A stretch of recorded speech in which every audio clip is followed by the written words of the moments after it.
घर की मुर्गी दाल बराबर। सुबह सुबह रिया एक हाथ से आटा गूंद रही थी और दूसरे से अपनी मम्मी से फ़ोन पर बातें कर रही थी। तुम्हें लगता है मम्मी, तुम्हें लगता है ऐसा कुछ नहीं होता। बहू ये कितना भी अच्छा कर दे सास ससुर के लिए, वो लोग उसे कभी अपनी बेटी मानेंगे ही नहीं। चलो भाई मत मानो बेटी, पर कम से कम उसके काम की वैल्यू तो करो। ससुराल क्या हो गया, जी का जंजाल हो गया। अरे बेटा, सास बहू में थोड़ी बहुत नोक झोंक तो होती ही रहती है।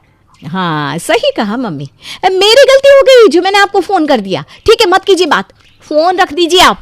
सभी यहाँ धर्मात्मा है और मैं अकेली पापी। अरे बेटा गलती हो गई, तू इतनी बातों को मत पकड़। मेरा आधा दिमाग तो तेरे पापा खा जाते हैं, इसलिए कुछ का कुछ सुन लेती हूँ। अच्छा आप बता क्या हो गया, क्या कह रही थी तू बेटा? तुमने मुझे क्या बताया था मम्मी कि बेटा अच्छी बहू वही होती है जो पति की बात माने और सास ससुर की सेवा करे और घर में सभी की इज्जत करे। अरे तो मैं ये सब करती तो हूँ, किसी की भी इज्जत करने में कमी नहीं छोड़ी मैंने। आए दिन तो मम्मी जी का कोई ना कोई रिश्तेदार आकर घर में बैठ जाता है, नौकरों की तरह सबकी सेवा करती हूँ मम्मी। मेरा भगवान जानता है मैंने कभी आप लोगों में और मम्मी जी पापा जी में कोई फ़र्क किया हो तो। आपके यहाँ मैं 9 बजे उठती थी और यहाँ 4:30 बजे उठना पड़ता है, फिर भी मैंने कभी शिकायत नहीं की। स्टिल मम्मी जी को मेरे हर काम में प्रॉब्लम निकालनी है। अरे कितना भी कुछ अच्छा कर दो, उनको मेरी हर चीज़ में कोई ना कोई कमी दिख ही जाती है। तभी इत्तेफाक से प्रेरणा रसोई में आ जाती है। अपनी सास को देखते ही रिया चुप हो जाती है, पर प्रेरणा तो प्रेरणा थी। वो अपनी बहू को फ़ोन पे बात करता हुआ सुन लेती है। इसी फ़ोन को तुम लोग बाथरूम में ले जाते हो, उसी को रसोई में ले आते हो।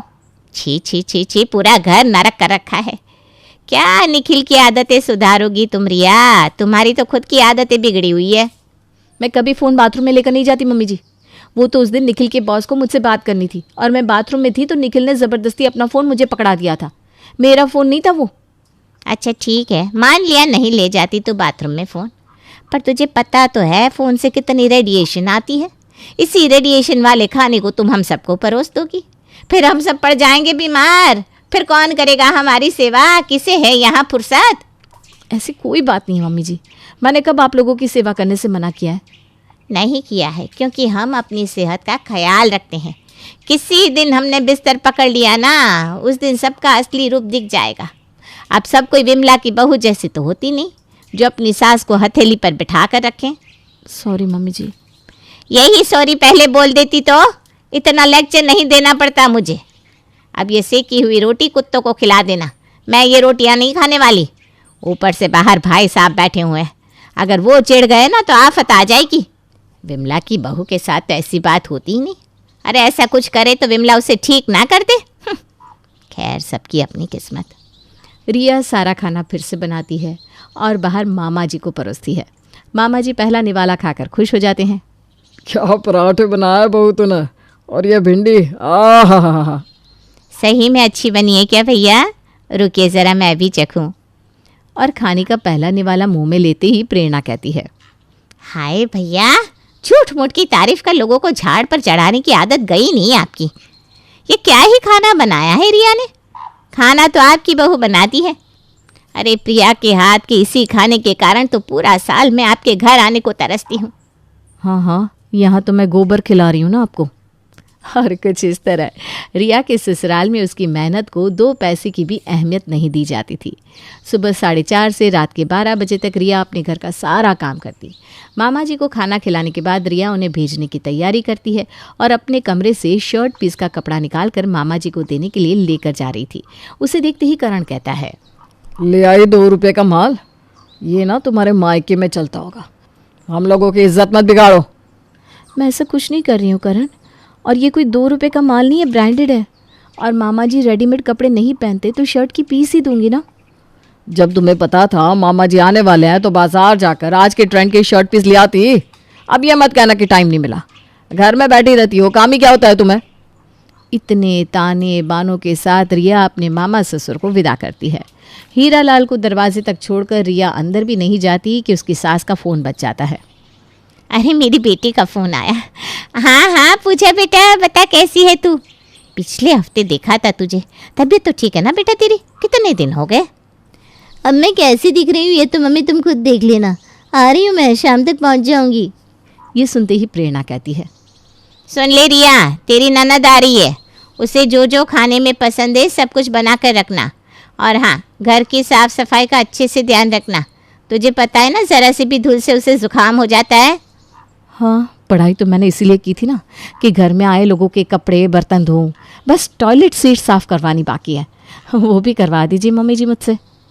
अब हाँ मम्मी जी, आप फिक्र मत कीजिए, मैं सब देख लूँगी। हाँ हाँ, सही है करण, तेरी बीवी का भी सही है। बोलती तो ऐसे है, देख लूँगी, जैसे कि शाम तक महल खड़ा कर देगी। दिखावा सही कर लेती है तू बहू।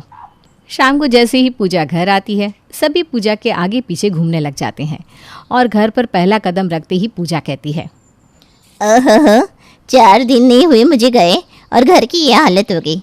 ये पर्दे कितने गंदे हो रखे हैं मम्मी, और ये सोफ़ा कवर साफ सफाई नहीं हो रही है क्या? अरे मेरी किस्मत में कहाँ है बेटा साफ सफाई, नरक में रखती है मेरी बहू मुझे। अब बुढ़ापे में मैं ज़्यादा बोल तो पाती नहीं, पता चला बेघर कर दिया मुझे। क्या बताओ कैसे रह रही हूँ मैं। ये क्या बोल रही हैं मम्मी जी आप? आज ही तो पर्दे धोए हैं मैंने, वो भी हाथों से।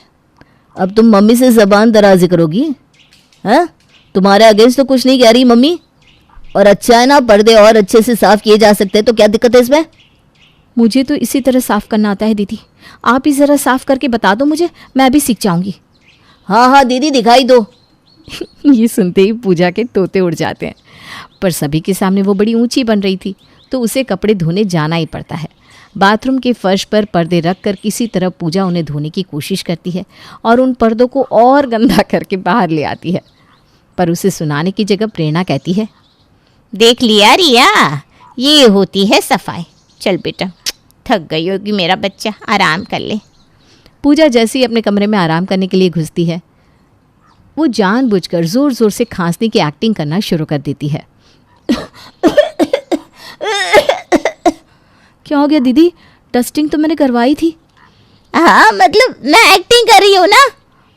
एक काम बोला था तुझे, वो भी नहीं हुआ। चल पूजा बेटा, तू ही इसे एक बार झाड़ू घुमाकर दिखा दे। ये क्या? अब पूजा को मजबूरन झाड़ू उठानी पड़ती है और वो पूरे कमरे में घुमाती है, पर कमरे से धूल का एक भी कण नहीं निकलता। देखा, ऐसी होती है सफाई। Now I am feeling good mamma. मेरे हाथ का किया काम कभी आपको पसंद आ सकता है क्या मम्मी जी?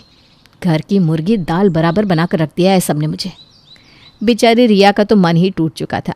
वो कितनी भी कोशिश कर रही थी, उसके बाद भी उसे सिर्फ और सिर्फ ताने सुनने को मिल रहे थे।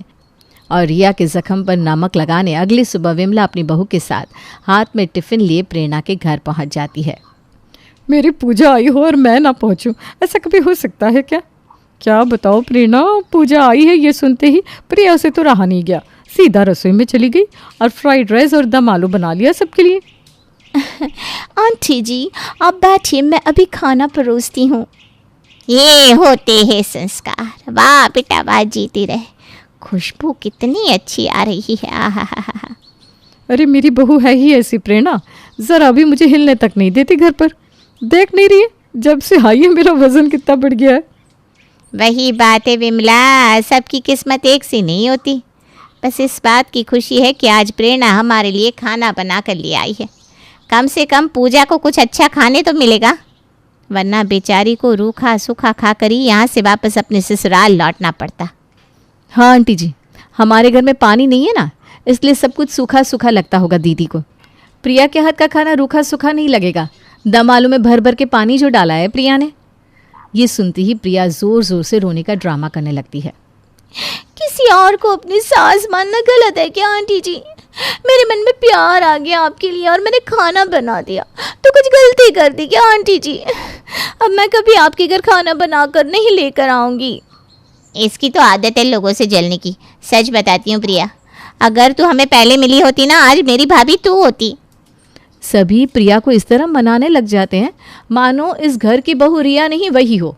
कुछ देर बाद शांत होकर प्रिया सभी को अपने हाथ का बना खाना परोसती है। खाना ऐसा बेस्वाद था कि रिया से तो निगला नहीं जा रहा था। मुझे लगता है प्रिया के नाम में ही कोई बात है।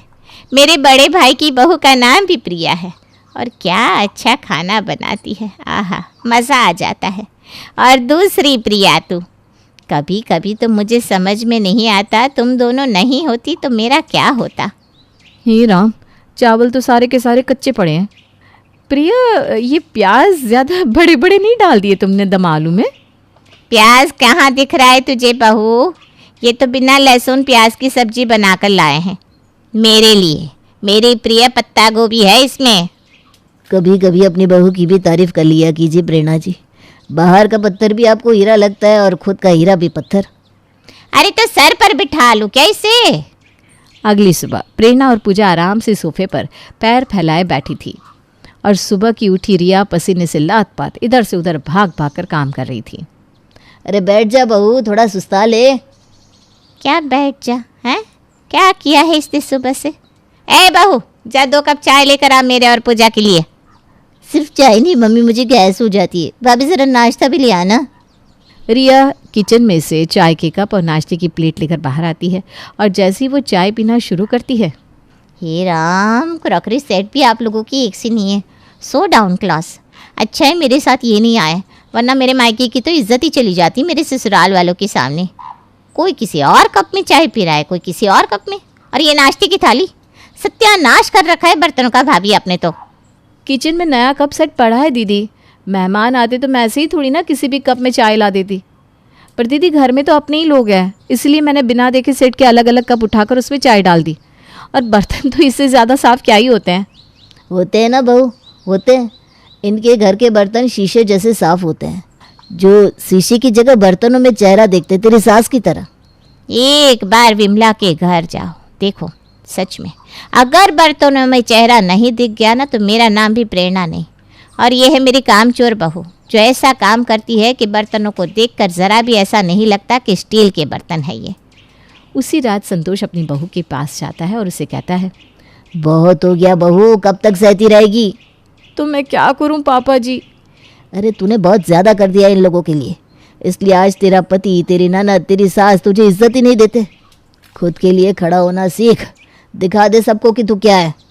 और संतोष रिया को कुछ ऐसा नुस्खा बताता है जो अगर काम कर जाता तो रिया को अपने ससुराल में इज्जत वापस मिल जाती। अगली सुबह संतोष अलग ही मिजाज में उठता है। ये क्या रोज़ रोज़ वही नाश्ता, खा खा के बोर हो गया हूँ मैं, ना स्वाद ना रूप। आज तो प्रिया के हाथों का खाना खाने का मन कर रहा है। आखिरकार आपको भी अकल आ ही गई ना। चलो देर आए दुरुस्त आए। प्रिया के हाथ का खाना प्रिया के हाथ का ही है। सबको प्रिया के हाथ का ही खाना खाना है तो मैं भी क्यों खाना बनाने की मेहनत करूं? मैं जाती हूं विमला आंटी के घर मम्मी जी और लेकर आती हूं प्रिया के हाथ का खाना। रिया विमला के घर जाती है और खाली टिफ़िन ले आती है और उसे किचन में रख देती है। अब होगा खेल शुरू मम्मी जी। बाहर आकर रिया कहती है, पुलाव, दाल और आलू की सब्जी बनाई थी प्रिया ने, सो मैं ले आई। अरे वाह, लाओ लाओ। किचन में जाकर रिया अपने बनाए खाने को ही प्रिया का बताकर बाहर टेबल पर परोस देती है। वाह, ये होता है खाना, क्यों संतोष जी? हाँ हाँ एकदम, बहुत ही अच्छा, मज़ा आ गया। बड़े दिनों बाद लगता है कुछ खाया है। दोपहर के वक्त प्रेरणा और पूजा अपने कमरे में चली जाती है और उनके पीछे से रिया पूरा घर साफ करती है, कपड़े धोती है और बर्तन साफ करती है। कुछ देर बाद प्रेरणा कमरे से बाहर आती है। हाय, कैसा घर साफ करती है ये। साफ करती है या गंदा समझ में नहीं आता। वही ना मम्मी, जब हम सोने गए थे ना तब भी ये सोफ़ा यहीं था, और अब भी। सुन लिया, बोल लिया, ये सफाई मैंने की ही नहीं, मैं तो सो रही थी। ये सब तो प्रिया आकर पीछे से करके गई है। हैं, तब भी घर साफ लग रहा है। वाह वाह, डिप्लोमेसी। किसी और को कुछ कहना है क्या? तभी दरवाजे से करण अंदर आता है। बदतमीजी करवा ले तुझसे कोई। बस करण, बहुत हो गया, बहुत बोल लिया तुमने और बहुत सुन लिया मेरी बहू ने। दिन भर मेरी बहू कोल्हू के बैल की तरह काम करती है, कोई भी इस घर में उसकी मदद नहीं करता। यहाँ तक कि तू करण कभी उठकर खुद से पानी भी नहीं लेता। कोई इस घर में रिया की मदद नहीं करता, पर उस बेचारी को नीचा दिखाने सब चले आते हैं। आज ये खाना जिसकी आप सबने तारीफ की, उंगली चाट चाट कर खाया, वो रिया का ही बनाया हुआ था। बस नाम प्रिया का था तो वो आप सबको पसंद आ गया। वो विमला महीने में एक बार अपने घर का बासी खाना गरम करके लाती है तो वो अच्छी है, और ये बच्ची 3 वक्त का खाना बना रही है तो इसकी वैल्यू नहीं। जब सबको लगा कि झाड़ू रिया ने लगाया है तो घर गंदा है, और प्रिया का नाम आते ही घर साफ हो गया, तो फिर ठीक है, बहू अपना बैग पैक कर। हम ससुर और बहू अब इस घर में नहीं रहेंगे। प्रिया, पूजा और विमला ये अब सब संभालेगी। और संतोष और रिया को घर से जाता देख पूजा कहती है, मुझे मेरे ससुराल निकलना है मम्मी। अरे नाव डूबी नहीं और चूहे भाग लिए। अरे बहू इस बुढ़ापे में छोड़ के जाएगी क्या मुझे? माफ़ कर दे बेटा। सॉरी कौन बोलेगा? नहीं मम्मी जी, सॉरी नहीं चाहिए मुझे तो आपका प्यार चाहिए बस। अब तुझे वैसी ही सास मिलेगी बेटा जैसी तुझे चाहिए थी। मुझे समझ में आ गया कि बुरे वक्त में बस तू ही है जो मेरे साथ रहेगी और कोई भी नहीं। प्रेरणा अपनी बहू को गले लगा लेती है और पूरा परिवार फिर से खुशहाल हो जाता है।